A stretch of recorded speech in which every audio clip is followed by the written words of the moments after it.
Hello, this is State Senator Dale Ryder, and welcome to a new edition of the 2-Minute Drill. Today's Thursday, May 5th.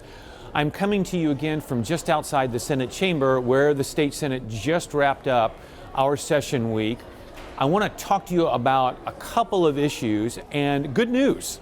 The first point is that the State Senate just minutes ago passed legislation that is supplemental funding for Eastern Illinois University and the community colleges in my district. As you will recall, a couple weeks ago, the State Senate passed, and it was signed into law, a measure to get some emergency funding relief to higher education institutions across the state, including Eastern Illinois University, Lakeland College, and the other community colleges in my district. But there was a problem with that bill. It was remarkably inequitable. Chicago State University, arguably the worst performing university in the state, received about 60% of what would otherwise be their budget, whereas Eastern and all the other universities and the community colleges were stuck at a much lower 31%. The bill that just passed the State Senate brings everyone up to that 60% level. Good news for Eastern Illinois University, good news for the community colleges operating in my district. Our chore now is to make sure that Speaker Madigan takes this legislation up and moves it quickly through the House. It passed with overwhelming bipartisan support here in the State Senate.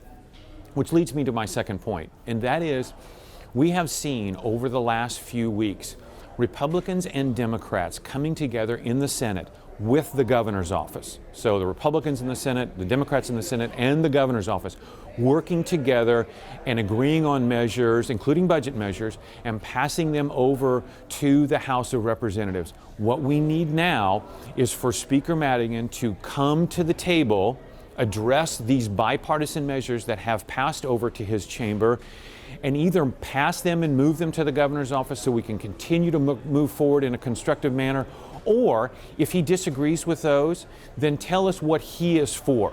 But there are a couple limitations that we are going to have to abide by. The most important of which is anything that we want to spend has to be paid for. That's a rule that Springfield and the people who have drafted and voted the budgets of the last dozen years haven't played by. We have to start playing by that now. The governor is going to insist upon that. He is right in doing so. So let's hope that Speaker Madigan will now come to the table and will understand we have to pay for that which we spend and start taking up these measures that receive such overwhelming bipartisan support here in the State Senate. So with that, that's the end of the 2-Minute Drill, and I want to thank you for joining me, and have a great weekend.